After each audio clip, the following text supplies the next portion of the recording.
Hello, I'm Smithy, this is a Kontiki. I've put the heating on for the first time this year. Right, we'll try again. We've had to park up. I did take you somewhere nice yesterday, but I lost the footage, so we'll have to try again. Anyway, that's the Kontiki, or that's Smithy. So, we're outside the middle of Natal at the minute. It's unusual to get a parking spot here, but I got one. Anyway, let's start with some questions. Ann Cook, hi, do you get out and about in winter? Anywhere in this country?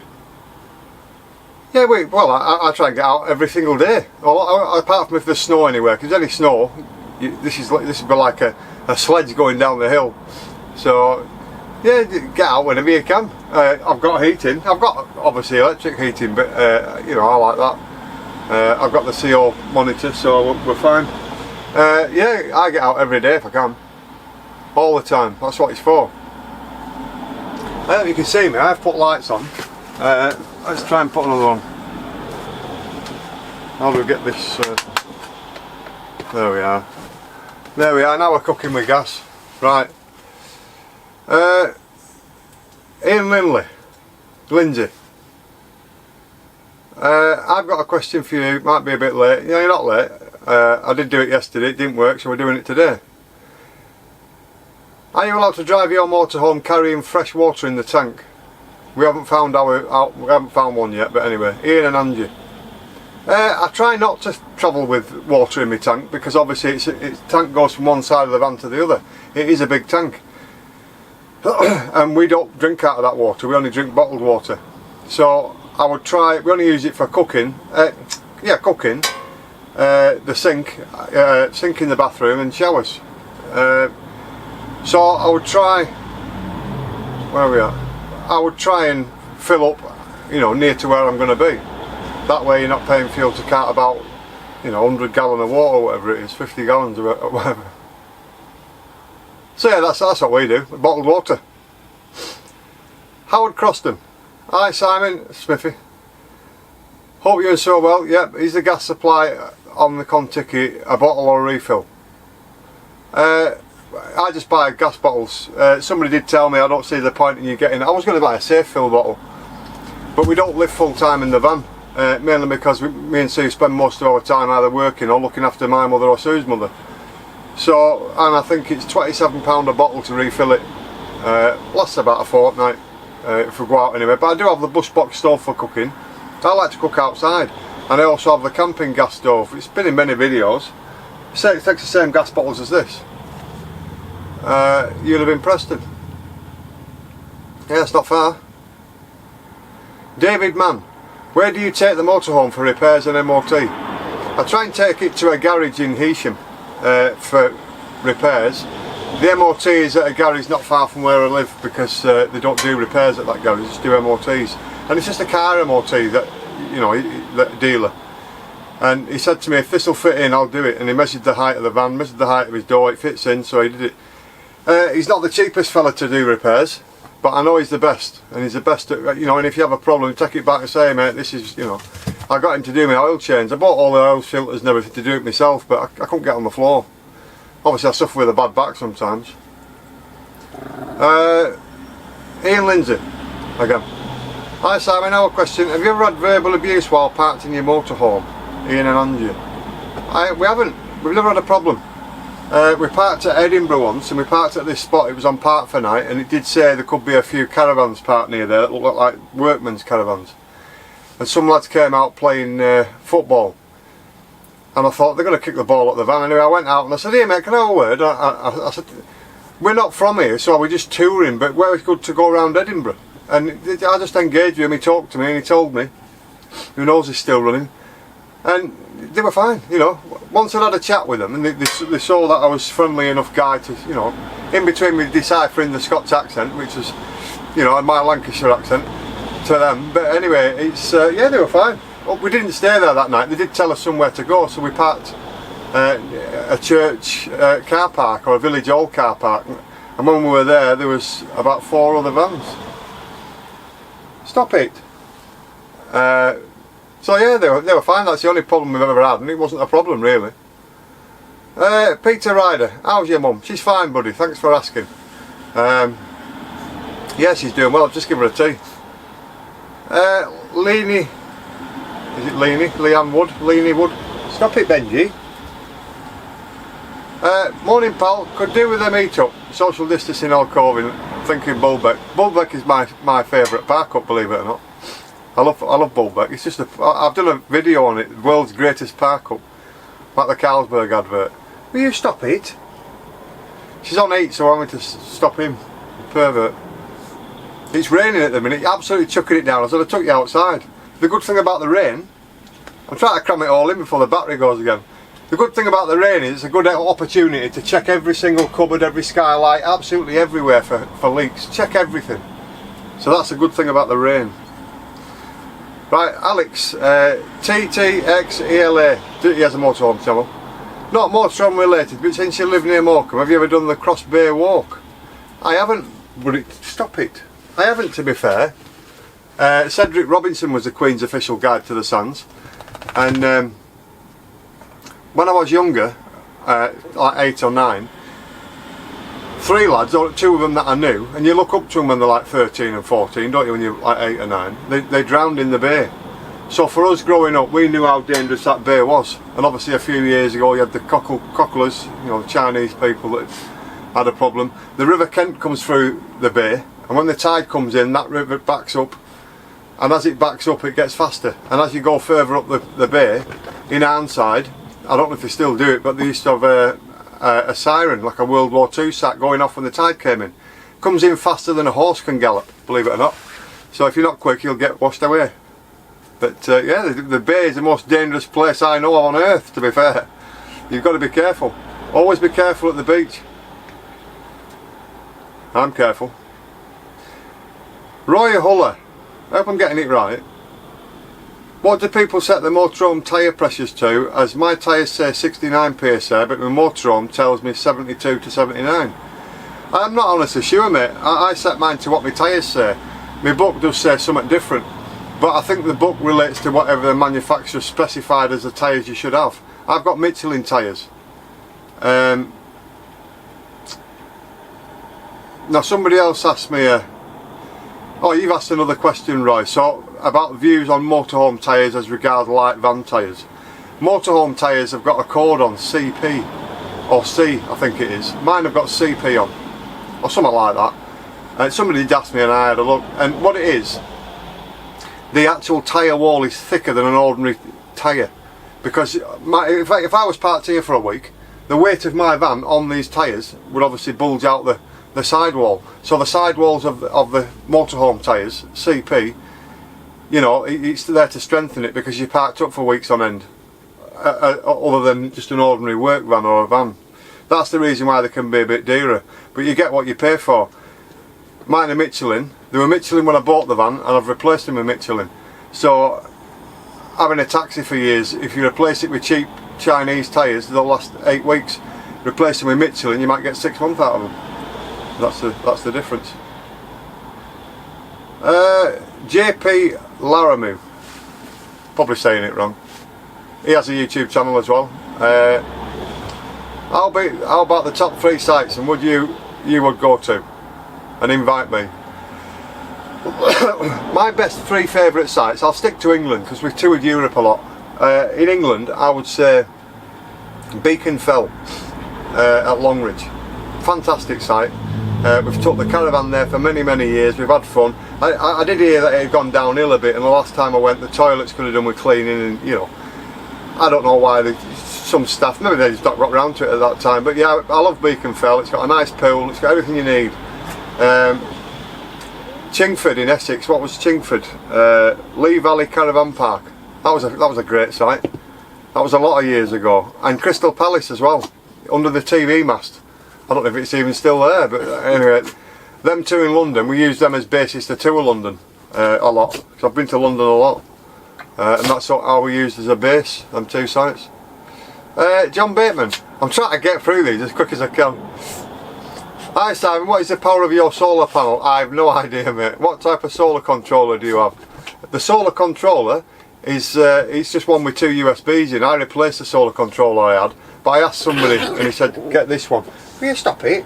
Behave, there's nothing there. So I'm sorry I'm no help. If it stopped working, I'd just get somebody to put some more in, but I have no idea what it is. Do you have 2 leisure batteries? We do have 2 leisure batteries at the front. If anything packed up, we just go and get new. That's how I'll do that. I'm not that tech savvy, to be fair. I am in some regards, you know, vehicle wise, but not electrical wise. I can change a bulb.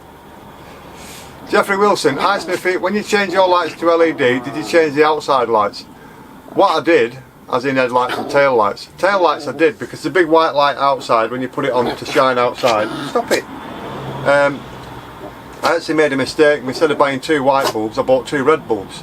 I didn't have my glasses on, so I didn't see that it said red. So the actual red bulbs I ended up putting as the brake light bulbs, and then they were about £18, I think they were dear. And then I bought another pack for the white light out there. Every single bulb now is LED inside the van. You saw me replace the outside orange running light bulbs. Headlights and that, I've no idea. I've never looked into whether you can get LED headlight bulbs, I don't know. I suppose in time to come, if one went, that's the time to have a look. But stop it. Unless an outside bulb goes, I don't bother. Richie Bainbridge. Hi, are you a member of a club? If so, which one? And why? Will you stop it? Right, come here. Leave her alone. Right, hang on. What else was there? P.S. I'm thinking of rapping in the club. I am in, as it, oh, probably getting rid of the club. It's too regimental. I've never been in a club, to be fair, mate. We just got this to Wild Park wherever we want. Even as a caravanners, we never joined a club. I have some friends that are in clubs and they swear by it, you know, they love it. It's a light, Benji. But to be honest, I've never bothered. You know, I've never needed to. We can just drive off park where we want and it's not costing us anything. Which is the idea of getting the van in the first place. Keith Winwood. Is it best to cover your van in winter? If not in use? Yeah, I would say so. We have got a cover for this van, although I don't use it. The previous owner probably covered it for winter all the time. This van had only done 20,000 miles when I got it, so it's obviously never been used in winter. And do you use dehumidifiers? I did get some from B&M's last year, and I think I put one here and one in sink and one in bathroom. I can't remember if they got anything out, but I did use the van every day. Apart from if there's any snow or ice on the ground, that's the only time I wouldn't use the van. But covering it, if you're not going to use it, yeah, I would cover it. But you don't have to go to a specific cover.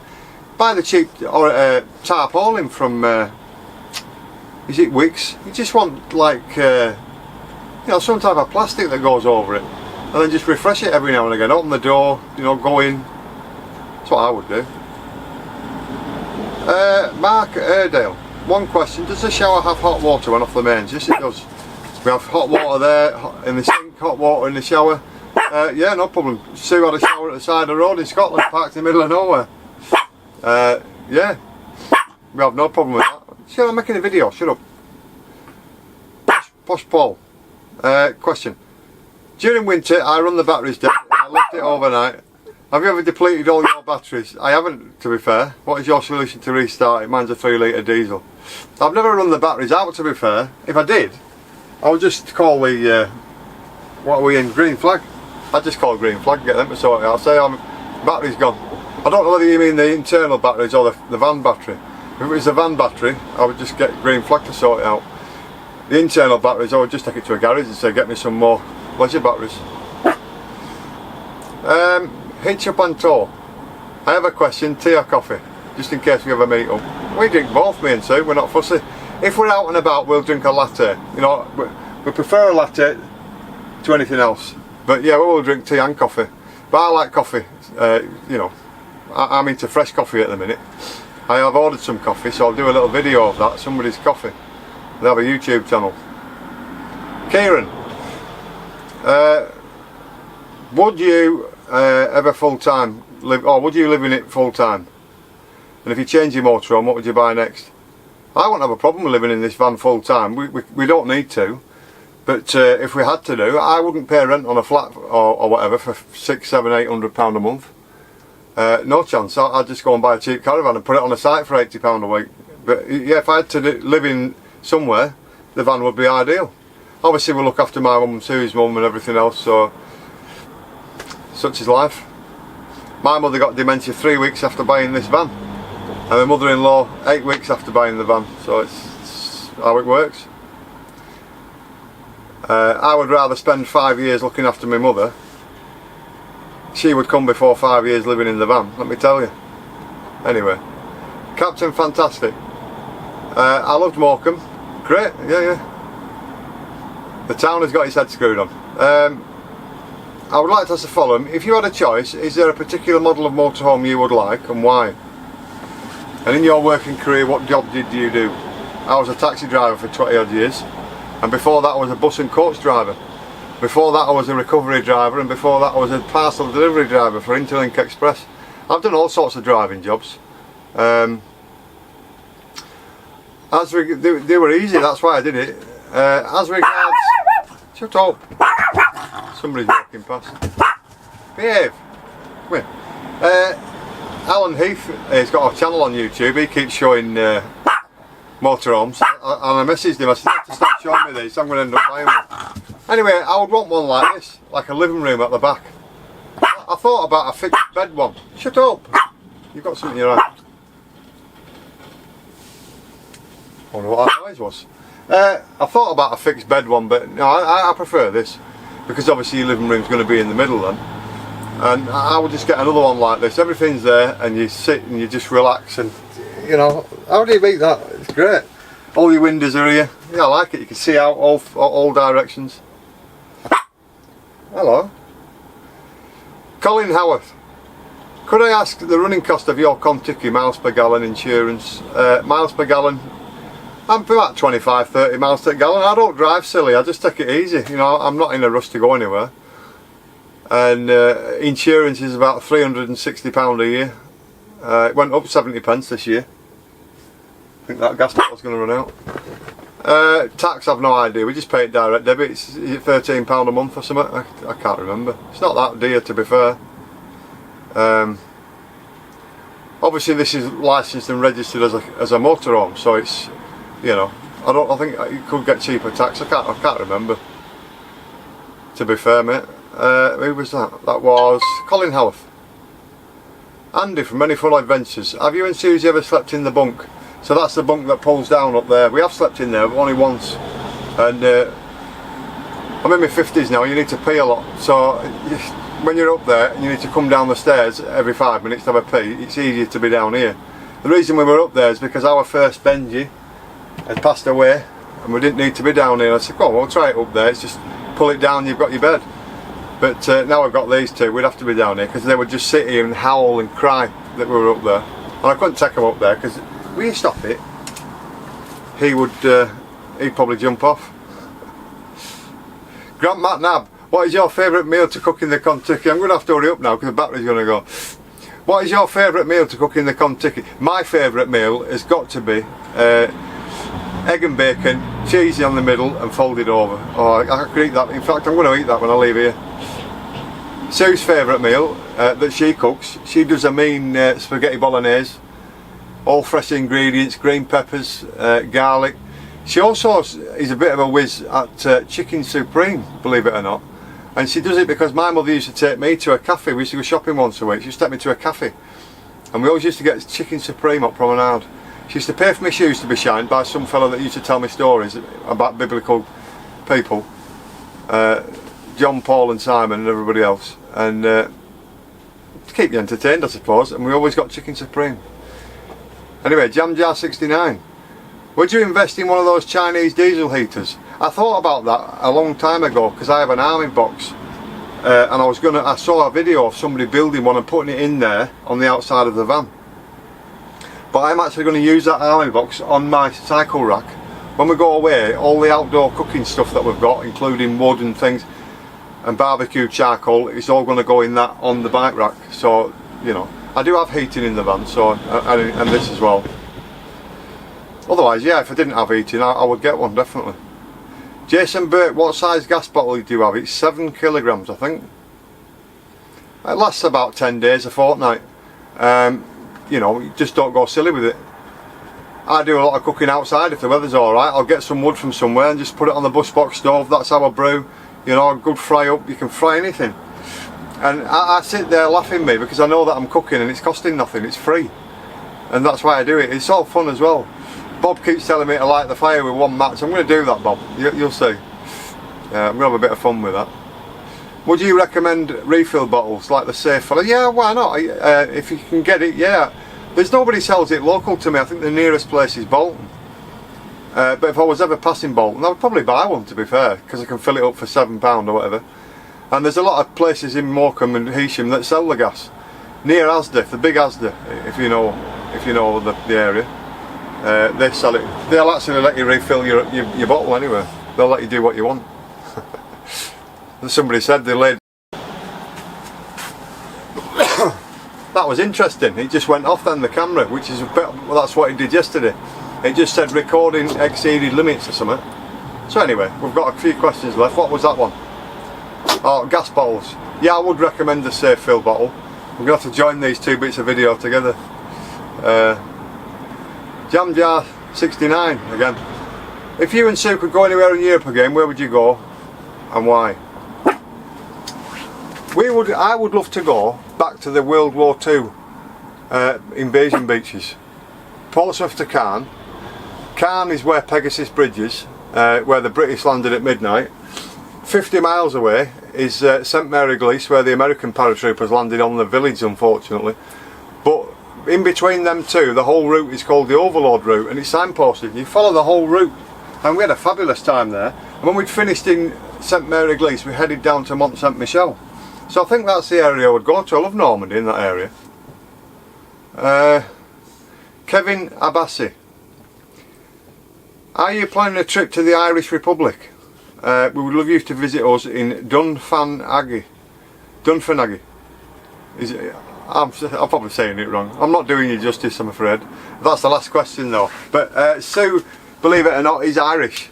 And all her family are Irish. And a lot of them have come to stay with me and Sue. And turned the gas off now because we're getting near the end. Finally.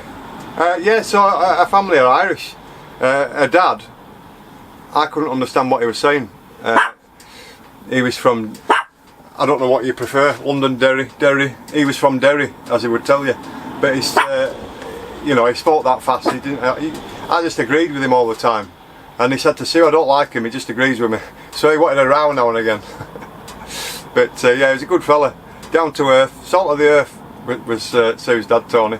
But you just couldn't tell what he was saying most of the time. Could you not? Could you not? Anyway, so there you go. So yeah, we will be visiting Ireland at some point. We've got to see Sue's relatives. So anyway, say ta-ra. Say ta-ra. Bye. Say bye. Alright, don't then. You say ta-ra. Say ta-ra, George. Come on, Georgie. There you are, Georgie. Right, so anyway, Smithy's Ask the Kontiki's done. That's one of the plastics off the cupboard. Isn't it? We'll have to see which one that came off. Oh, you always find little bits. Anyway, so there you go. We've answered this Ask the Kontiki. And can you believe it was a month since we last did it? Anyway, I'm Smithy. This is a Kontiki. Stay safe, be lucky, and I'll definitely see you again. See you soon.